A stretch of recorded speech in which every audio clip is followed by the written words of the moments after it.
সকলকে জানাই শুভ রথযাত্রা।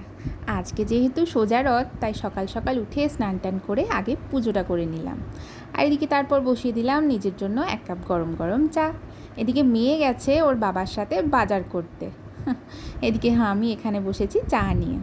আর এদিকে চা খেতে খেতেই দেখি ওই যে মেয়ের গলা শুনতে পাচ্ছি, চলে এসছে, এই যে বাজার থেকে ফিরে এসছে।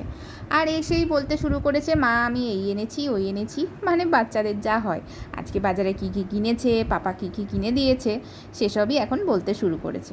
আর এই যে রথ উপলক্ষে এখানে প্রচুর জায়গায় মানে মিষ্টির দোকান ছাড়াও আরও অন্য অন্য জায়গাগুলোই এই দেখো জিলিপি ভাজা হচ্ছিল, ওই জন্য গরম গরম জিলিপিও নিয়ে এসছে। আর আমার মেয়ে এই যে জিলিপি খেয়েও ফেললো। আর আজকে যেহেতু রথ, তাই আজকে আমি রান্নাবান্না সব নিরামিষ করছি। এই যে এখানে একটু মটরের ঘুগনি করেছি জলখাবারে মুড়ি দিয়ে খাবার জন্য।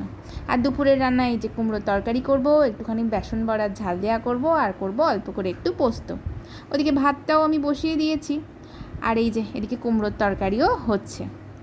তো আজকের রান্নাবান্না মোটামুটি এটুকুই ছিল।